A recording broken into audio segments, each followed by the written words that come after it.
Brady, love him or hate him, you can't ignore him. The guy holds almost every quarterback record, played in more Super Bowls than 28 entire franchises, and won 7 of them. That's more than Joe Montana, Peyton Manning, and Aaron Rodgers combined.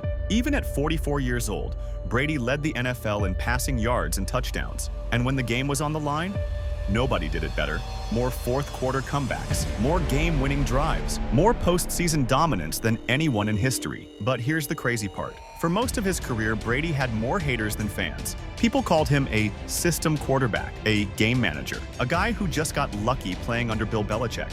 They said he benefited from scandals, controversial calls, and an unbeatable defense. So here's the question we're answering today. How good was Tom Brady actually? And is he really the greatest player of all time? To figure that out, we need to rewind all the way back to the early 90s at Sarah High School in California. And believe it or not, Brady almost quit football entirely. He wasn't even a quarterback first. He was a baseball star. Scouts loved him, a left-handed power hitter with a cannon arm. In fact, the Montreal Expos drafted him straight out of high school to be a catcher. Guaranteed MLB money was sitting right there. But Brady, he turned it down. Why? Because he was obsessed with football. Only problem?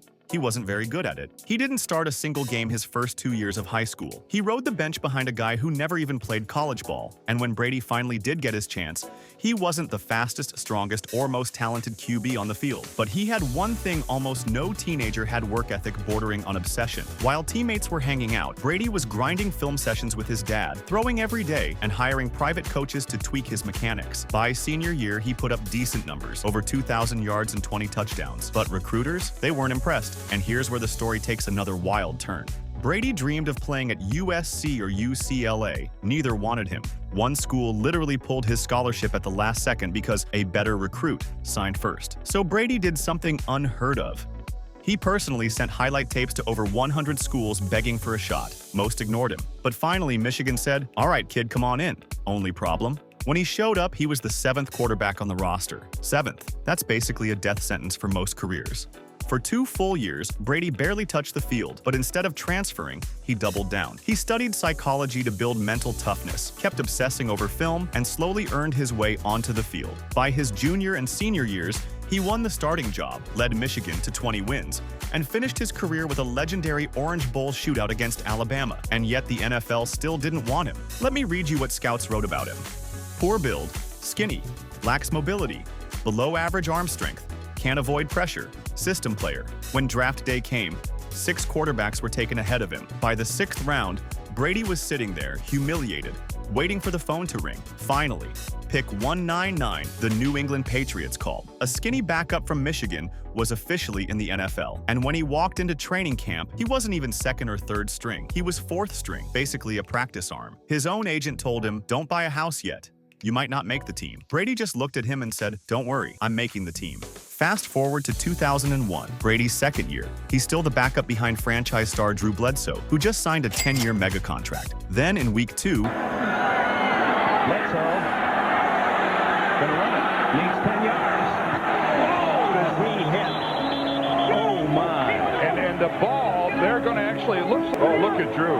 Yes, he. Bledsoe gets destroyed by a vicious hit from Mo Lewis, internal bleeding, nearly career-ending. Suddenly, the Patriots had no choice but to roll with their unknown 2nd-year quarterback, Tom Brady. And right away, he wasn't flashy. He didn't light up defenses, but he managed the game, avoided mistakes, and most importantly, he won. The Patriots, who started the season 0-2, went 11-3 under Brady. He led comebacks, kept his cool under pressure, and by season's end, New England was a Super Bowl contender. And then, the tuck rule game happened. You know the play. Snow everywhere. Brady gets hit, ball comes loose, Raiders recover, game over, or so everyone thought. Reviewing the play, the quarterback's arm is going forward.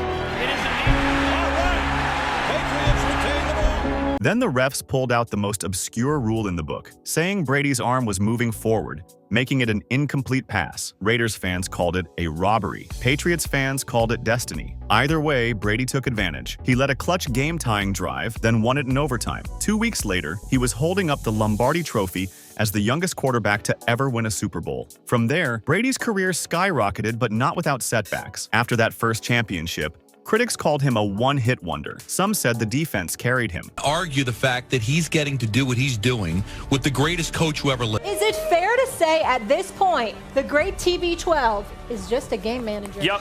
In fact, you could go back before this point and say he's But over the next 3 years, Brady won 2 more Super Bowls, including back-to-back rings in 2003 and 2004, turning New England into a dynasty. Yet even with 3 rings, people still doubted him. They said, he's not Peyton Manning, he's not flashy, he's just a game manager. And then came 2007, the season that shut everyone up. New England went out and got Brady real weapons, Randy Moss and Wes Welker. What happened next? The greatest regular season in NFL history. Brady threw a record 50 touchdowns. Moss caught 23 of them. The Patriots went 16-0. They looked unstoppable until Super Bowl 42. Eli Manning, David Tyree, the helmet catch. airs it out down the field.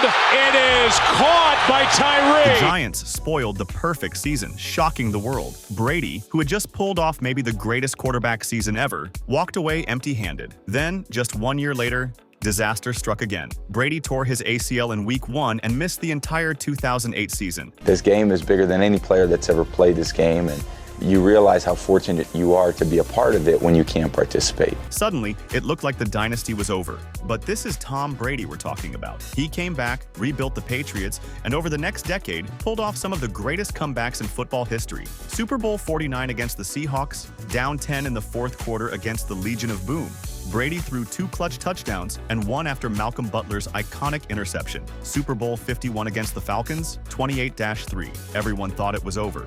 Then Brady engineered the single greatest comeback in sports history, scoring 31 unanswered points to win his 5th ring. Even with suspensions, scandals like Deflategate, aging rosters, and constant criticism, Brady just kept winning. And then came the move no one expected, leaving New England at 42 years old. Most thought he was finished. Instead, he went to Tampa Bay, a team that hadn't won a playoff game in nearly 20 years. And in year 1, he won another Super Bowl at 43 years old. Now has more rings than any NFL franchise.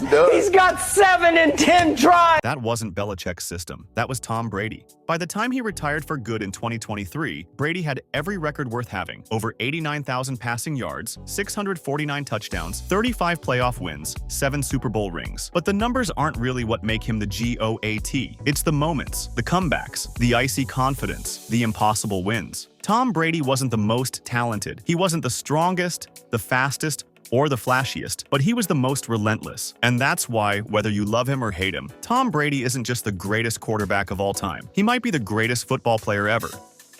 If you enjoyed this breakdown of Brady's insane career, make sure to subscribe, because we've got more GOAT debates coming your way. I'll get to the point right away. I'm retiring for good.